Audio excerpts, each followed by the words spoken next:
आज आपण इथे ना पाटवडी कशी बनवायची ते पाहणार आहोत। तर पारंपरिक रेसिपी आहे आणि याला आहे ना पाटवडी, थापेवडी किंवा आहे ना पातोडी काहीही म्हणा, चव अप्रतिम लागते। आणि ही पाटवडी बघा छान मऊसूत लवचिक अशी झालेली आहे। तर अचूक प्रमाणासहित आहे ना आपण ही मऊसूत आणि खमंग अशी पाटवडी कशी बनवायची ते पाहणार आहोत। नमस्कार, कृष्णाज रेसिपी मराठीमध्ये तुम्हा सर्वांचं मनपूर्वक स्वागत आहे। तर मस्त अशी खमंग पाटवडी बनवण्यासाठी आहे ना मी साहित्य काय घेतलेले आहे ते पाहूया।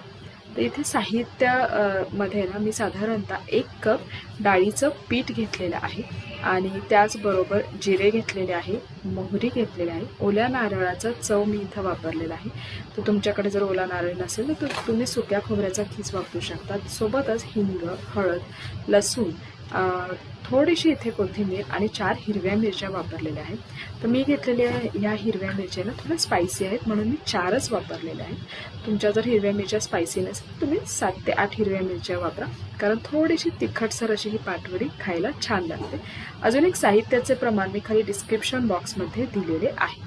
आता आहे ना ही पाटवडी बनवण्यासाठी आधी आपल्याला एक वाटण बनवून घ्यायचं आहे। तर मी ना इथे 7 ते 8 लसणाच्या पाकळ्या मिक्सर जारमध्ये ॲड केलेल्या आहेत आणि त्याचबरोबर इथे मी मिरच्या ॲड करणार आहे। तर मिरच्या अशा आपण तोडून ॲड करणार आहोत, यामुळे काय होतं त्या पटकन बारीक होतात। आणि सोबतच इथं थोडंसं जिरं मी ॲड केलेलं आहे आणि हे मिक्सरला आहे ना आपल्याला छान वाटून घ्यायचं आहे। तर हे बघ खूप जास्त बारीक पेस्ट नाही करायची, थोडीशी ओबडधोबडच ठेवायची, जेव्हा दाताखाली लसूण किंवा ही मिरची येते ना चवीला छान लागते। आता आपलं वाटण झालेलं आहे, आपण पाटवडी बनवायला घेऊया। तर त्यासाठी ना इथे मी कढईत तेल ॲड केलेलं आहे, 2 टेबलस्पून तेल ॲड केलेलं आहे आणि ते चांगलं गरम करून घ्यायचं आहे। तेल चांगलं गरम झाल्यानंतर ना जिरं आणि मोहरी ॲड केलेली आहे आणि जिरं मोहरीला छान तडतडून द्यायचं आहे। फोडणी छान झाली ना की पाटवडी ना छान खमंग बनते। आता आहे ना यात मिरची आणि लसूण जे आपण वाटण बनवून घेतलेलं होतं ना ते ॲड केलेलं आहे आणि ते ना या तेलामध्ये छान आपण परतून घेणार आहोत। इथे थोडीशी मी ना कोथिंबीर ॲड केलेली आहे।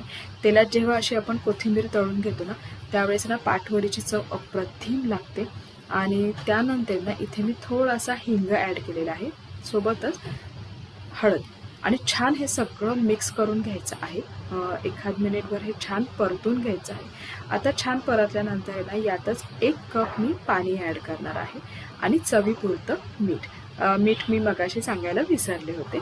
आणि आता हे पाणी ना आपल्याला छान उकळून द्यायचं आहे। तर 1 कप डाळीचं पीठ घेतलेलं आहे, त्यामुळे इथं मी 1 कपच पाणी वापरणार आहे। आता हे पाणी ना मीडियम फ्लेमवरती आपल्याला छान उकळून घ्यायचं आहे।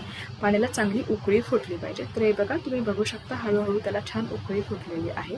आता या स्टेजला आहे ना आपण गॅस अगदी मंद करून घेणार आहोत, म्हणजे ना गॅसची फ्लेम आहे ना अगदी कमी असली पाहिजे। आणि यातनं हे आपल्याला डाळीचं पीठ ॲड करायचं आहे। तर एकदम आपण डाळीचं पीठ यात ॲड करणार नाही, तर मी काय केलेलं आहे इथे ही अशी चाळण घेतलेली आहे आणि ह्या चाळणीच्या साह्याने ना हे पीठ आपल्याला आहे ना चाळून घ्यायचं आहे। आणि जसं जसं पीठ आपण इथे चाळून घेऊ ना तसं तसं ते एका ह्याने स्ट्रेनरने छान हलवून घ्यायचं आहे। आणि हे बघा पीठ सगळं चाळून झालेलं आहे। आता हे पीठ आहे ना आपल्याला छान मिक्स करून घ्यायचं आहे। तर या स्टेजला आहे ना गॅसची फ्लेम ही मंदच ठेवायची आहे आणि मंद गॅसवरती ना हे पीठ आपल्याला सगळं छान मिक्स करून घ्यायचं आहे, कुठेही गुठळ्या नाही राहिल्या पाहिजेत। आणि ह्या पद्धतीने केलं ना तर अजिबात कुठे गाठी राहत नाही, पीठ छान मिक्स होतं आणि मस्त अशी लवचिक मऊसूत अशी ही पाटवडी बनते। तर हे बघा तुम्ही बघू शकता पीठ छान मिक्स झालेलं आहे। आणि आता आहे ना अगदी मंद गॅसवरतीच ना आपल्याला याला एक दणदणीत वाफ आणून द्यायची। तर त्याआधी ना हे पीठ एकसारखं सगळं छान मिक्स करून 1 मिनिटभर ना आपण छान असं हलवून घेणार आहोत। आणि हे बघा आता छान मिक्स झालेलं आहे। तर 10 मिनिटं आहे ना आपण याला एक वाफ येऊन देणार आहोत। 10 मिनिटांनंतर आपण चेक करू। 10 मिनिटं झालेली आहेत आणि तुम्ही बघू शकता मस्त दणदणीत अशी वाफ आलेली आहे। आणि पीठही तुम्ही बघू शकता, या पिठाला ना एक छान ग्लेज येतो। आणि हे बघा इथे कढईला ना हलकंसं हे पीठ लागलेलं आहे आणि छान असं एक त्याचा चिकट त्याला थोडंसं बाइंडिंग येतं आणि मस्त असं वाफ आलं ना की ही पाटवडी छान बनते। तर हे बघा परफेक्ट असं हे पीठ झालेलं आहे। आता या स्टेजला ना गॅस ऑफ केलेला आहे आणि ताबडतोब आहे ना आपल्याला हे पीठ आहे ना ट्रान्सफर करून घ्यायचं आहे। तर इथं मी एक प्लेट घेतलेली आहे, याला ना मी थोडंसं तेल लावलेलं आहे आणि हे पीठ आहे ना आपल्याला यात ट्रान्सफर करून घ्यायचं आहे आणि चमच्याच्या साहाय्याने ना सुरुवातीला असं आपण छान स्प्रेड करून घेणार आहे. तुम्ही वाटीच्या साहाय्यानेही स्प्रेड करू शकता. तर ना एकसारखं सगळीकडे पसरवून घ्यायचं आहे. कुठेही कमी जास्त लेअर नाही आलं पाहिजे. एकसारख्या साईजच्या आपल्याला वड्या बनवायच्या, त्याच्यामुळे सगळीकडे छान असं वाटीने आपण हे पसरवून घेणार आहोत. आणि हे बघा इथं छान असं पसरवून घेतलेलं आहे मी. आणि आता यात ना थोडीशी मी कोथिंबीर ॲड करणार आहे. तर तुम्ही पीठ शिजवताना जरी कोथिंबीर ॲड केली तरी काही हरकत नाही, पण वरून आहे ना ही कोथिंबीर छान दिसते, त्यामुळे इथे मी ही वरून कोथिंबीर पसरवून घेतलेली आहे.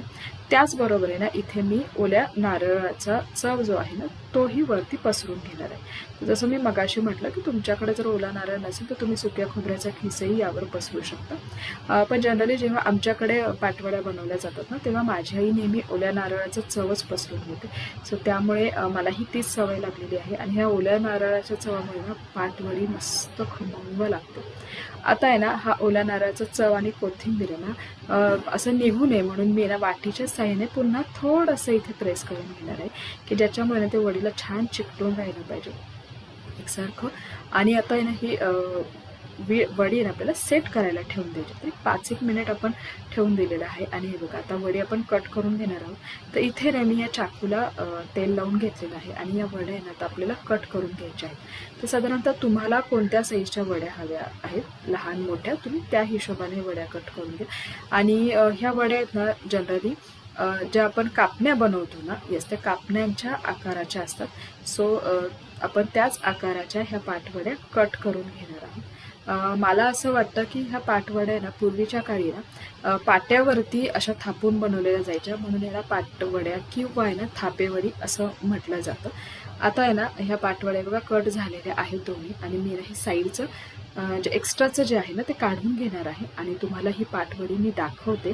अगदी इझिली रिमूव्ह होते आणि छान मस्त मऊसूत खमंग अशी ही पाटवडी रेडी होते. तर हे पहा तुम्ही बघू शकता मस्त अशी ही पाटवडी रेडी झालेली आहे. आता ती मी प्लेटमध्ये सर्व करून घेणार आहे. येस, तर हे बघा पाटवडी खाण्यासाठी रेडी झालेली आहे आणि तुम्ही बघू शकता छान मऊसूत लवचिक आणि परफेक्ट प्रमाणासहित जर पाटवडी बनवली ना तर ती अप्रतिम बनते. तर तुम्हाला माझी ही रेसिपी कशी वाटली हे मला कमेंट बॉक्समध्ये नक्की कळवा. त्याचबरोबर माझ्या चॅनलला लाईक करायला, शेअर करायला, सबस्क्राईब करायला अजिबात विसरू नका. आणि अशाच नवनवीन रेसिपीसाठी आपण पुन्हा एकदा भेटूया. तोपर्यंत खात राहा, आनंदी राहा आणि सेफ राहा. धन्यवाद.